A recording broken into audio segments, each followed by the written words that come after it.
एक बार द्वारकाधीश मंदिर में एक सफाई कर्मी था और वह उस मंदिर के प्रति बहुत ईमानदार और समर्पित था।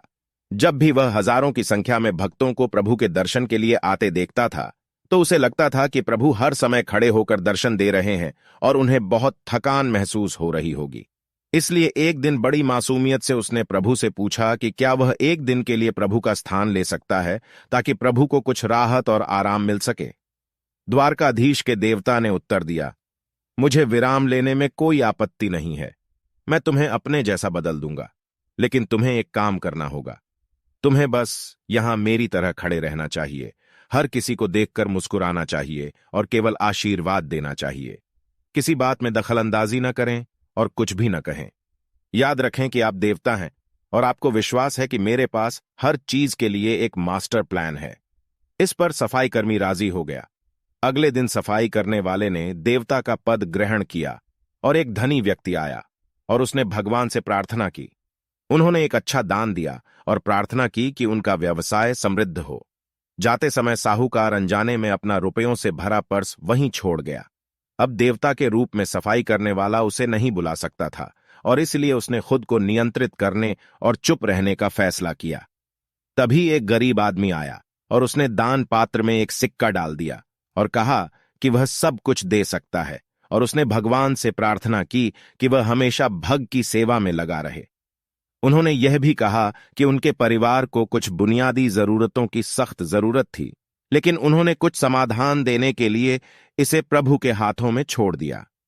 जब उसने अपनी आंखें खोलीं तो उसने देखा कि अमीर आदमी का बटुआ पड़ा है। गरीब आदमी ने भगवान को उनकी दया के लिए धन्यवाद दिया और बटुए को बड़ी मासूमियत से ले लिया। देवता के रूप में सफाई करने वाला कुछ नहीं कह सका और उसे बस मुस्कुराना पड़ा। उसी समय एक नाविक अंदर आया। उसने अपनी सुरक्षित यात्रा के लिए प्रार्थना की, क्योंकि वह एक लंबी यात्रा पर जा रहा था। तभी वह धनी व्यक्ति पुलिस के साथ आया और बोला कि किसी ने उसका बटुआ चुरा लिया है, और नाविक को वहां देखकर उसने पुलिस से उसे गिरफ्तार करने के लिए कहा कि शायद वह उसका पर्स ले गया होगा।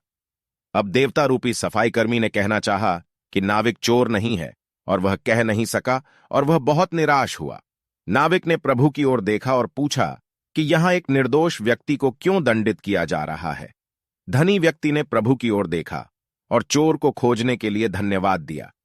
देवता रूप में झाड़ू लगाने वाले से और अधिक सहन नहीं हुआ, और उसने सोचा कि यदि वास्तविक भगवान यहां होते तो वह भी जरूर हस्तक्षेप करते, और इसलिए उसने बोलना शुरू किया और कहा कि नाविक चोर नहीं है, बल्कि वह गरीब आदमी है जिसने चोरी की बटुआ उठाया था। अमीर आदमी और नाविक भी भगवान के बहुत आभारी थे, और रात में असली द्वारकाधीश भगवान जी आए और उसने सफाई कर्मचारी से पूछा कि आज आपका दिन कैसा रहा। सफाई कर्मी ने कहा, मैंने सोचा था कि यह आसान होगा, लेकिन मुझे अब पता चला है कि आपके लिए दिन आसान नहीं होते हैं, लेकिन मैंने एक अच्छा काम किया है। तब उन्होंने सारा वृत्तांत भगवान को समझाया। हे प्रभु! यह सुनकर भगवान बहुत परेशान हो गए, जबकि सफाई कर्मचारी ने सोचा कि इस अच्छे काम के लिए भगवान उसकी सराहना करेंगे। फिर भगवान ने पूछा, तुम योजना पर क्यों नहीं टिके रहे? क्या आपको मुझ पर विश्वास नहीं था? क्या आपको लगता है कि मैं यहां आने वाले सभी लोगों के दिलों को नहीं समझता? अमीर आदमी ने जो भी दान दिया वह सब चोरी का धन था, और यह उसके पास वास्तव में उसका एक अंश मात्र है, और वह चाहता है कि मैं असीमित रूप से उसका प्रतिदान करूं। गरीब आदमी द्वारा दिया गया एक सिक्का उसके पास आखिरी सिक्का था, और उसने मुझे विश्वास से दिया था।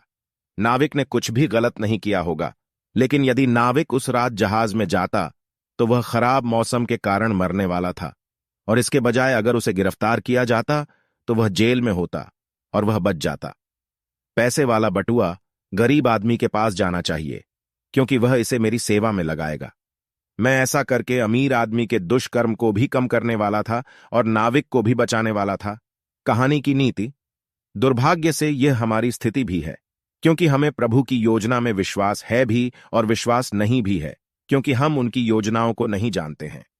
हे राजा, कोई भी भगवान श्री कृष्ण की योजना को नहीं जान सकता। भले ही महान दार्शनिक व्यापक रूप से पूछताछ करते हैं, वे चकित हैं। इसलिए श्री प्रभुपाद अपने तात्पर्य में बहुत दृढ़ता से सलाह देते हैं।